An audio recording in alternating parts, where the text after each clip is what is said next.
धनतेरस पर भूल कर भी मत खरीदना ये चीज़ें, वरना चौकर से वापस लौट सकती है माता लक्ष्मी। जी हाँ दोस्तों, नमस्कार, राधे राधे, जय श्री कृष्ण, जय लक्ष्मी नारायण। आपका हार्दिक स्वागत है। आपको धनतेरस के शुभ पावन पर्व की हार्दिक शुभकामनाएं। प्रिय भक्तों, धनतेरस पर जीवन में कभी भी घर पर ये चीज़ें नहीं लाना, वरना मार लेंगे खुद के पैर पर कुल्हाड़ी। घर में छा जाएगी कंगाली, पूरा घर परिवार को आर्थिक संकट का सामना करना पड़ सकता है। कभी नहीं होती धन दौलत में बरकत, साथ ही माता लक्ष्मी ऐसे घर में वास नहीं करती जिस घर में ये चीज़ें लाई जाती हैं। प्रिय भक्तजनों, धनतेरस कोई आम त्यौहार नहीं है, बल्कि धनतेरस हिंदू धर्म का सबसे प्रमुख त्यौहार होता है। इसका विशेष महत्व माना जाता है। हर साल कार्तिक माह के कृष्ण पक्ष की त्रयोदशी तिथि को धनतेरस का शुभ पावन पर्व बड़ी ही धूमधाम के साथ मनाया जाता है। धनतेरस के दिन माता लक्ष्मी, भगवान गणेश जी, भगवान धन्वंतरी और कुबेर देवता की विशेष पूजा अर्चना करने का विधान होता है, क्योंकि धनतेरस का यह पर्व माता लक्ष्मी के साथ साथ भगवान गणेश जी, भगवान धन्वंतरी को समर्पित होता है। दोस्तों, आपको बता दें कि धनतेरस के दिन से ही दिवाली की शुरुआत होती है। दीपावली का पर्व 5 दिनों का होता है और भाई दूज को समापन होता है। ऐसे में सभी को यह तो पता होगा कि दिवाली से 2 दिन पहले कार्तिक माह के कृष्ण पक्ष की त्रयोदशी तिथि को धनतेरस का पर्व मनाया जाता है। लेकिन यह बात पता नहीं होगी कि आखिर किस कारण हर साल धनतेरस का त्यौहार मनाया जाता है। नहीं जानते ना, तो चिंता बिल्कुल मत करिए, आपको बताते हैं। तो भक्तों, धार्मिक मान्यताओं के अनुसार धनतेरस यानी कार्तिक मास की त्रयोदशी तिथि को समुद्र मंथन के दौरान भगवान धन्वंतरी अमृत कलश लेकर प्रकट हुए थे। इस वजह से इस तिथि को धनतेरस या धन त्रयोदशी तिथि के नाम से जाना जाता है। और मान्यताओं के अनुसार भगवान धन्वंतरी को भगवान विष्णु का अंशावतार माना जाता है। ऐसे में इस शुभ दिन पर भगवान धन्वंतरी के साथ विष्णु प्रिय माता लक्ष्मी, धन के देवता कुबेर और मृत्यु के देवता यमराज जी की पूजा करने का विधान होता है। इसके अलावा भाइयों बहनों, भगवान धन्वंतरी जब समुद्र मंथन से प्रकट हुए थे, उनके हाथ में अमृत कलश होने की वजह से इस दिन बर्तन खरीदने की परंपरा भी है। साथ ही धनतेरस के दिन आयुर्वेदिक चिकित्सा पद्धति के जनक भगवान धन्वंतरी के साथ माता लक्ष्मी और कुबेर देवता की पूजा अर्चना की जाती है। और इस त्योहार के अगले दिन छोटी दिवाली या नरक चतुर्दशी का पर्व मनाया जाता है। शास्त्रों के अनुसार भगवान धन्वंतरी की पूजा उपासना करने से आरोग्य की प्राप्ति होती है और व्यक्ति ऊर्जावान रहता है और घर में धन का प्रवाह बना रहता है। जी हाँ दोस्तों, घर में धन का प्रवाह बना रहता है। इसके अलावा धनतेरस का त्यौहार खरीदारी करने के लिए जाना जाता है, क्योंकि धनतेरस के दिन खरीदी गई चीज अक्षय पुण्य के बराबर फल देती है। अक्षय पुण्य के बराबर फल देती है और कई गुना फल प्राप्त होता है। ऐसे में धनतेरस के शुभ अवसर पर लोग सबसे ज़्यादा सोना चांदी या फिर सोना चांदी से बनी चीज़ें की खरीदारी करते हैं, क्योंकि धनतेरस के दिन सोना चांदी की खरीदारी करना माता लक्ष्मी का घर में साक्षात विराजमान माना जाता है। साथ ही जो लोग धनतेरस पर सोना चांदी नहीं खरीद पाते हैं, वह तरह तरह की अन्य चीज़ें खरीदते हैं, जैसे झाड़ू, मूर्तियाँ, अन्य वस्तुएं जो कि सोना चांदी के खरीदने जितना ही फल देती हैं। ऐसे में एक बात और है कि लोग धनतेरस पर वस्तुएं खरीदते समय यह नहीं देखते हैं कि यह वस्तु हमें धनतेरस पर खरीदनी चाहिए या नहीं खरीदनी चाहिए, इस वस्तु को खरीदने से हमें लाभ होगा या हानि होगी, शुभ है या अशुभ है। क्योंकि बहुत सारे लोगों को पता नहीं होता है कि कौन सी चीज़ धनतेरस पर खरीदनी चाहिए, कौन सी चीज़ नहीं खरीदनी चाहिए। जी हाँ दोस्तों, कौन सी खरीदनी चाहिए, कौन सी नहीं खरीदनी चाहिए। ऐसे में भाइयों बहनों, शास्त्रों में कुछ ऐसी चीज़ों का, वस्तुओं का वर्णन किया गया है जो वस्तुएं धनतेरस के शुभ पावन पवित्र दिन पर गलती से भी नहीं खरीदनी चाहिए, वरना आपके घर में माता लक्ष्मी कभी भी वास नहीं करेंगी या फिर आपको आर्थिक तंगी का हो सकता है सामना करना पड़े। माता लक्ष्मी आपके चौकर से वापस चली जाएंगी। बाकी सबके अपनी अपनी कुंडली, अपना अपना भाग्य अलग होता है, तो इसलिए दिल पर किसी चीज़ को ना ले और आपको पूजा पाठ करने का भी फल प्राप्त नहीं होगा। फिर आप चाहे कितना ही सोना चांदी खरीद लेना, आपको उसका फल प्राप्त नहीं होगा, बल्कि आपको जीवन में अशुभ परिणाम मिल सकते हैं या फिर अशुभ परिणाम हो सकता है देखने को मिले। आप पाप के भागी नहीं बनेंगे, इसलिए आप इन सब चीज़ों को लाइटली ले सकते हैं, क्योंकि दोस्तों प्राचीन काल से इन चीज़ों को खरीदना धनतेरस के लिए वर्जित माना गया है। बस नहीं खरीदे, सावधानी बरतें। और यह वस्तुएं व्यक्ति को रातों रात कंगाल भी बना सकते हैं, पूरे घर को रातों रात बर्बाद भी कर सकती है। ये वस्तुएं इतनी अशुभ होती हैं कि बने बने कार्यों को बिगाड़ सकती हैं, जिससे साधक का जीवन में कठिनाई समस्याओं का सामना करना पड़ता है और सुख सौभाग्य दुर्भाग्य में बदल सकता है। तो आइए अब उन ऐसे में कुछ और चीज़ें ऐसे में भाइयों बहनों से इस वीडियो के माध्यम से आप सभी को बताने वाले हैं कि इस साल 2025 में धनतेरस का शुभ पावन पर्व कब है, पूजा करने का शुभ मुहूर्त क्या है, खरीदारी करने का शुभ मुहूर्त क्या है, धनतेरस की पूजा विधि क्या है। साथ ही यह भी जानेंगे कि धनतेरस पर कौन सी वस्तुएं गलती से भी नहीं खरीदनी चाहिए, जो भाग्य को कमज़ोर बना सकती है, प्रभावित कर सकती है और जीवन को थोड़ी सी उथल पुथल कर सकती हैं। इसके अलावा यह भी बताएंगे कि धनतेरस पर किस तरह की झाड़ू खरीदनी चाहिए और किस तरह की झाड़ू नहीं खरीदनी चाहिए। यह वीडियो आप सभी के लिए बहुत ही महत्वपूर्ण होने वाली है। ऐसे में यह बातें आप जान लोगे तो माता लक्ष्मी आपके घर स्वयं आएंगी और धन दौलत से घर को भर देंगी, पूर्ण तरह से परिपूर्ण कर देंगी। लेकिन उससे पहले अगर आप चाहते हैं कि आपकी ज़िंदगी खुशहाल बनी रहे, आप स्वस्थ रहें, आप और आपके समस्त घर परिवार पर माता लक्ष्मी जी और भगवान गणेश महाराज जी का आशीर्वाद सदैव बना रहे, तो इस वीडियो को अपनी श्रद्धा भाव से एक प्यारा सा लाइक जरूर करें, चैनल को सब्सक्राइब जरूर करें। साथ ही कमेंट बॉक्स में श्रद्धा भाव सच्चे मन से जय लक्ष्मी नारायण जय श्री गणेश जरूर लिखें, जिससे माता लक्ष्मी गणेश जी नारायण की आपके ऊपर कृपा प्राप्त हो। इसके अलावा इस जानकारी को अपने दोस्तों भाइयों बहनों बड़े बुजुर्गों के साथ शेयर करें, ताकि उनको भी यह जानकारी पता चल लग सके और उनका भी भला हो सके। कर भला हो भला। ठीक है, अब आइए प्रारंभ करते हैं। जी हाँ दोस्तों, प्रिय भक्तों, सबसे पहले जानते हैं कि इस साल 2025 में धनतेरस का शुभ पावन पर्व कब है, पूजा करने का शुभ मुहूर्त क्या है और खरीदारी करने का शुभ मुहूर्त क्या है, क्योंकि अति इम्पोर्टेंट बातें हैं।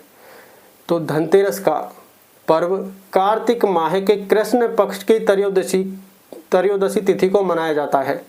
ऐसे में अब की बार त्रयोदशी तिथि की शुरुआत 18 अक्टूबर शनिवार को दोपहर 12:18 पर होगी और इसका समापन 19 अक्टूबर रविवार को दोपहर 1:51 पर होगा। हिंदू धर्म में उदय तिथि को विशेष महत्व दिया जाता है, यानी वह तिथि जो सूर्योदय के समय मौजूद हो। इसलिए इस साल 2025 में धनतेरस का पर्व 18 अक्टूबर को मनाया जाएगा। साथ ही धनतेरस पर पूजा का विशेष महत्व होता है। इस दिन भगवान धनवंतरी, माता लक्ष्मी और भगवान कुबेर के साथ भगवान गणेश की पूजा की जाती है। ऐसे में पूजा के लिए शुभ मुहूर्त का ध्यान रखना बहुत जरूरी होता है।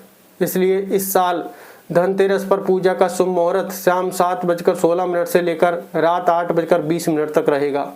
पूजा की कुल अवधि 1 घंटा 4 मिनट की होगी। इस दौरान आप धन की देवी माता लक्ष्मी, धन के देवता कुबेर और स्वास्थ्य के देवता धनवंतरी की पूजा करके उनका आशीर्वाद प्राप्त कर सकते हैं। यहाँ उनका आशीर्वाद प्राप्त कर सकते हैं। इसके अलावा जैसा कि आपको बताया कि धनतेरस पर सोना चांदी खरीदना साक्षात माता लक्ष्मी का घर में वास माना जाता है। ऐसे में धनतेरस पर सोना चांदी खरीदने का शुभ समय 18 अक्टूबर को सुबह 8:50 से लेकर 10:33 तक शुभ मुहूर्त बना रहेगा। साथ ही दूसरा मुहूर्त सुबह 11:43 से लेकर दोपहर 12:28 तक रहेगा। वहीं तीसरा शुभ मुहूर्त शाम 7:16 से लेकर रात 8:20 तक रहेगा। ऐसे में दोस्तों आप इन तीनों में से किसी भी शुभ मुहूर्त में खरीदारी कर सकते हैं। इससे आपको कई गुना फल प्राप्त होगा और जीवन सुखमय हो जाएगा। जी हाँ दोस्तों, ये मुहूर्त का काफ़ी प्रभाव पड़ता है। इसके अलावा धनतेरस पर चौगड़िया मुहूर्त के बारे में बात करें तो शुभ काल सुबह 7:49 से 9:15 तक है, जबकि लाभ काल दोपहर 1:32 से लेकर 2:57 तक है। साथ ही अमृत काल दोपहर 2:57 से शाम 4:23 तक है। चर काल दोपहर 12:06 से 1:32 तक रहेगा। साथ के साथ रात्रि काल का चौगड़िया के बारे में जाने तो शुभ काल शाम 8:57 से रात 10:32 तक, लाभ काल शाम 5:48 से 7:23 तक, अमृत काल रात 10:32 से अगले दिन 19 अक्टूबर 2025 की सुबह 12:06 तक, चरकाल सुबह 12:06 से 1:41 तक रहेगा। जी हाँ दोस्तों, ये सभी कालों का संपूर्ण टाइम डिटेल आपको है। इसके अलावा भाइयों बहनों, धनतेरस पर यम दीपक जलाना बेहद ही शुभ माना जाता है और यम दीपक जलाने की परंपरा सदियों से चली आ रही है। ऐसे में धनतेरस के दिन यम दीपक जलाने का शुभ मुहूर्त शाम 5:48 से लेकर रात 8:20 तक रहेगा। इस शुभ समय में आप यम दीपक जलाकर यमराज देवता की कृपा प्राप्त कर सकते हैं और अकाल मृत्यु से छुटकारा पा सकते हैं। क्योंकि दोस्तों मान्यता है कि धनतेरस के दिन परिवार के किसी भी सदस्य को असामयिक मृत्यु से बचाने के लिए मृत्यु के देवता यमराज के लिए घर के बाहर यम दीपक जलाया जाता है। इसे यम दीपदान कहा जाता है और यह धार्मिक अनुष्ठान त्रयोदशी तिथि की रात को श्रद्धा पूर्वक विधि विधान के साथ किया जाता है। जी हाँ दोस्तों, विधि विधान के साथ किया जाता है। साथ ही दोस्तों, अब की बार की जो धनतेरस है ये बहुत ही चमत्कारी और प्रभावशाली होने वाली है, क्योंकि इस दिन बहुत ही चमत्कारी और प्रभावशाली काफ़ी शुभ योगों का निर्माण होने वाला है। ऐसे में इन योगों में वस्तुएं खरीदना और पूजा पाठ करना अक्षय पुण्य के बराबर फल देने वाला है। आप जीवन में जितनी पूजा पाठ करेंगे यह उतनी पूजा पाठ करने का फल इस दिन पूजा पाठ करने के बराबर मिलेगा, क्योंकि इस दिन ब्रह्म योग, उत्तरा फाल्गुनी, पूर्वा फाल्गुनी नक्षत्र के साथ बुद्धादित्य और कलात्मक योग का निर्माण होगा। बता दें कि ब्रह्म योग 18 अक्टूबर की सुबह से लेकर रात 1:48 तक रहेगा, जबकि पूर्व फाल्गुनी नक्षत्र सुबह से लेकर दोपहर 3:41 तक रहेगा और फिर उत्तरा फाल्गुनी नक्षत्र आरंभ हो जाएगा, जो कि बहुत ही शुभ फलदायी होने वाला है। अब भक्तों दोस्तों जान लेते हैं कि धनतेरस पर पूजा कैसे करें, इसकी पूजा विधि क्या है। तो भक्तों, धनतेरस के दिन ब्रह्म मुहूर्त में उठकर शुद्ध जल में थोड़ा सा गंगा जल डालकर स्नान करें और स्वच्छ वस्त्र धारण करें। स्नान ध्यान से निर्वत होकर मंदिर में जाएं और अपने बाएं हाथ में जल भरकर खुद पर और अपने आसपास छिड़क ले। इसके बाद भाइयों बहनों उत्तर दिशा की तरफ एक चौकी रख ले और उस पर लाल कपड़ा बिछा ले। लेकिन इस बात का ध्यान रखें कि जहाँ पर आप चौकी रख रहे हैं उस जगह की अच्छे से साफ सफाई कर लें और जो लाल रंग का कपड़ा है वह नया और शुद्ध होना चाहिए। इसके बाद हर जगह गंगा जल से छिड़काव करें और कुबेर देव की प्रतिमा या मूर्ति को स्थापित करें। कुबेर देव के साथ आप भगवान गणेश, माता लक्ष्मी और भगवान धन्वंतरी की भी तस्वीर स्थापित करें। इसके साथ ही पूजा के दौरान सभी देवी देवताओं को मोली अर्पित करें। फिर रोली, अक्षत, पान का पत्ता, मिठाई, फल, फूल आदि चीजें भी अर्पित करें या फिर अर्पित कर दें। ध्यान रखें सभी चीज शुद्ध होनी चाहिए, वरना आपको फायदे की जगह भारी नुकसान हो सकता है। फिर भक्तों कुबेर देव को अपनी श्रद्धा के अनुसार चीजें अर्पित करें। वही पूजा अर्चना करते समय आप एक चांदी का सिक्का भी ले सकते हैं और नारियल भी अवश्य रखें, क्योंकि इन दोनों चीज़ों को माता लक्ष्मी का प्रतीक माना जाता है और इनकी स्थापना करना अत्यंत शुभ फलदायी होता है। इसके बाद भगवान धन्वंतरी और लक्ष्मी चालीसा का पाठ करें और घी के दीपक से आरती उतारें। पूजा अर्चना के बाद प्रसाद को सभी में बांट दें और स्वयं भी प्रसाद ग्रहण करें। हो सके तो रात्रि जागरण भी करें। इसके बाद शाम के समय मेन गेट और आंगन में दीपक भी जलाएं, क्योंकि इस दिन से दीपावली के पर्व की शुरुआत होती है और यह बात आप जानते भी हैं। जी हाँ, कि धनतेरस से ही दिवाली की शुरुआत होती है और ये बात आप जानते हैं। अब आपको बताते हैं कि उस चीज़ के बारे में जिस चीज़ का आपको बेसब्री से इंतजार कर रहे होंगे कि धनतेरस पर कौन सी चीज़ नहीं खरीदनी चाहिए। लेकिन भाइयों बहनों, आप सभी से फिर से विनती करते हैं कि इस वीडियो को एक प्यारा सा लाइक जरूर कर दें और चैनल को सब्सक्राइब भी कर लें और कमेंट बॉक्स में जय लक्ष्मी नारायण का जयकारा जरूर लगाएं, अपनी हाजिरी जरूर दें। अब आइए शुरुआत करते हैं। नंबर 1, नुकीली वस्तुएं। नंबर 1, नुकीली वस्तुएं। जी हाँ दोस्तों, प्रिय भक्तजनों, धनतेरस के दिन चाकू, ब्लेड, कैंची या किसी भी तेज धार वाली वस्तु, नुकीली वस्तु खरीदना वर्जित माना गया है, क्योंकि दोस्तों ऐसी वस्तुएं घर के शुभ वातावरण को काटने या नष्ट करने वाली मानी जाती हैं। इनसे माता लक्ष्मी का अपमान होता है और जब तक माता लक्ष्मी प्रसन्न नहीं होंगी तब तक आपको जीवन में धन की समस्या, स्वास्थ्य संबंधी समस्या का सामना करना पड़ेगा, जिससे घर में नकारात्मक ऊर्जा का वास हो सकता है। और शास्त्रों में कहा गया है कि लक्ष्मी जी का आगमन वहां होता है जहां शांति और स्नेह हो, सकारात्मक ऊर्जा का वास हो। तो ऐसे घर में सकारात्मक ऊर्जा का वास करने के लिए माता लक्ष्मी की कृपा पाने के लिए गलती से भी नुकीली वस्तु की खरीदारी बिल्कुल भी ना करें। 2. काले रंग की चीजें। प्रिय भक्तों, दोस्तों, शास्त्रों में काले रंग को अशुभ माना जाता है और यह वह रंग होता है जो राजा को भी रंग बनाकर छोड़ सकता है। ऐसे में धनतेरस पर काले रंग के वस्त्र, जूते, छाते या कोई भी काली वस्तु नहीं खरीदनी चाहिए, क्योंकि काला रंग शनिदेव और राहु ग्रह से जुड़ा होता है, जो नकारात्मकता, दुख और बाधाओं का प्रतीक माना जाता है। इसलिए गलती से भी आपने इस रंग के वस्त्र या फिर अन्य चीज खरीद ली तो समझ लीजिए आपका सुख सौभाग्य दुर्भाग्य में बदल चुका है या बदल सकता है और अब आपको जीवन में कठिन समस्याओं का सामना करना पड़ सकता है। इसलिए अगर आप धनतेरस के दिन दान भी करते हैं तो काले रंग की वस्तुओं का दान ना करें। ऐसा करना माता लक्ष्मी का अपमान होता है और आप पाप के भागी बन सकते हैं और आपका पूरा जीवन भी थोड़ा तहस नहस हो सकता है। नंबर 3, कांच के बर्तन। जी हाँ, कांच के बर्तन। जी हाँ भक्तों, दोस्तों, कांच घर में नकारात्मक ऊर्जा को आकर्षित करता है। वहीं ज्योतिष के अनुसार कांच नाजुक और आसानी से टूटने वाली चीज होती है। इसे घर में नकारात्मकता और अस्थिरता लाने वाला माना जाता है। ऐसे में बहुत सारे लोग धनतेरस पर कांच की चीजें खरीदते हैं, ज्यादातर कांच के बर्तन, जो कि बहुत ही गलत बात है, क्योंकि दोस्तों धनतेरस पर या अन्य किसी भी पर्व पर कांच को घर में लाना साक्षात दरिद्रता का वास होता है और घर में दरिद्रता का वास हो गया तो आप जीवन में आगे नहीं बढ़ पाएंगे। आपका हर एक कार्य बिगड़ सकता है। आप जिस भी कार्य को करने की सोचेंगे आपको उस कार्य में असफलता प्राप्त हो सकती है। आपको जीवन में ऐसी ऐसी समस्याओं का सामना करना पड़ सकता है और आपको पता भी नहीं चलेगा कि यह समस्या किस कारण से मेरे जीवन में आ रही है या किसी भी कारण से समस्या उत्पन्न हो सकती है। नंबर 4, तेल।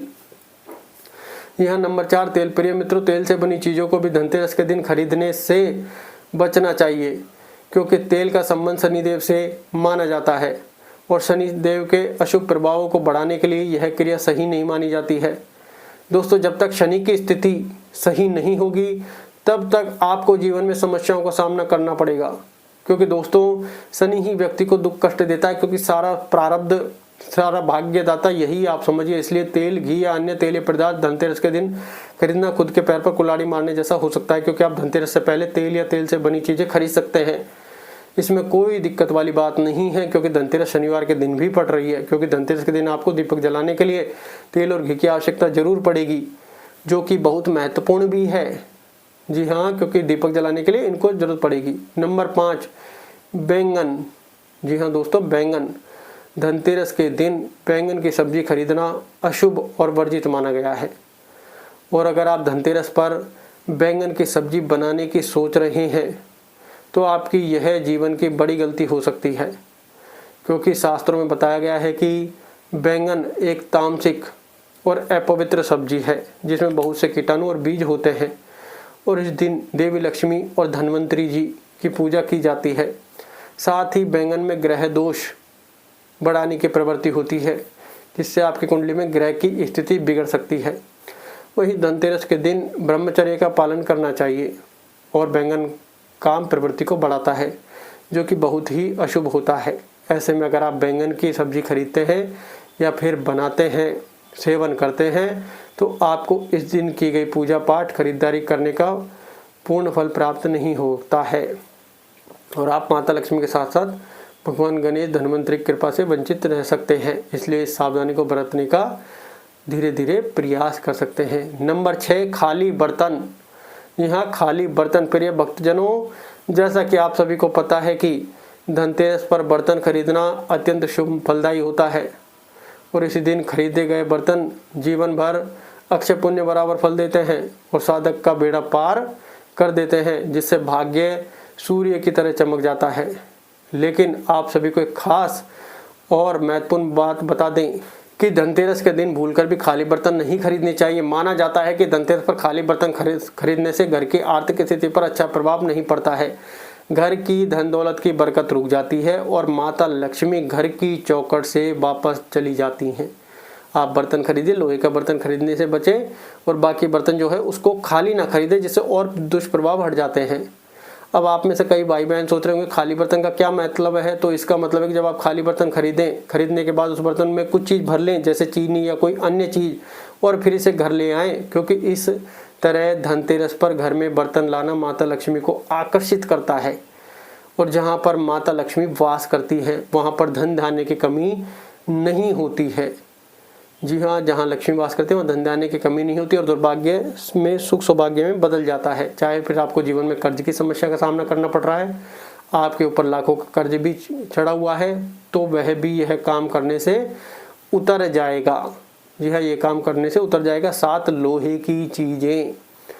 भाइयों बहनों दोस्तों, अक्सर बड़े बुजुर्ग भी कहते आए हैं कि धनतेरस पर जीवन में कभी भी लोहे की चीज़ नहीं खरीदनी चाहिए और ना ही कहीं से उठाकर लाना चाहिए, क्योंकि लोहा नकारात्मक ऊर्जा का प्रतीक होता है, जो एक बार जिस घर में चला गया तो उस घर की तरक्की को रोक देगा, उस घर को तहस नहस कर देगा। रोज घर में लड़ाई झगड़े हो सकते हैं, जिससे घर में अशांति बनी रहेगी और आपको मानसिक तनाव की समस्या का सामना भी करना पड़ेगा। इसके अलावा लोहा शनि की धातु होता है और अगर आप इस दिन लोहे की चीज खरीद भी लेते हैं तो आपको शनि के दोषों का सामना करना पड़ सकता है, जिससे आपके रिश्तों में भी कड़वाहट उत्पन्न हो सकती है और आपका विवाह होने वाला है तो उसमें भी बाधा उत्पन्न हो सकती है और आपका रिश्ते में कहीं ना कहीं उतार चढ़ाव आ सकता है। क्योंकि दोस्तों प्राचीन काल से धनतेरस पर लोहा खरीदना अशुभ माना जाता है, इसलिए कहते हैं कि इस दिन लोहे की धातु खरीदने से बचना चाहिए। और धनतेरस पर शनिवार भी है, हो सके तो घर में भी इसका इस्तेमाल कम करना चाहिए। नंबर 8 दाल। जी हाँ दोस्तों, नंबर 8 दाल। दोस्तों काली उड़द की दाल शनिदेव को चढ़ाई जाती है और इसलिए धनतेरस पर काली उड़द की दाल खरीदने से बचना चाहिए, क्योंकि उस दिन शनिवार भी और ना ही इस दिन इसकी सब्जी बनानी चाहिए। ऐसा करने से जीवन में कर्ज की समस्या का सामना करना पड़ सकता है और भाग्य और आर्थिक स्थिति दोनों ही कमज़ोर हो सकते हैं, तो इसलिए इन चीज़ों को बचे। तो प्रिय भक्तजन, यह थी संपूर्ण जानकारी धनतेरस की। तो आप अपने सुविधा अनुसार लें, वैसे सबका भाग्य कुंडली अलग होता है। इस बार शनिवार भी पड़ रहा है तो आप अपने अनुसार घर में बर्तन लाएं, स्टील के लाएं, कोई भी धातु के लाएं, तो उसको खाली ना लाएं जिसके उसमें कुछ दोष होंगे तो वो प्रभाव हट जाएगा। बाकी सबकी दिवाली, सबकी धनतेरस शुभ हो। धन्यवाद।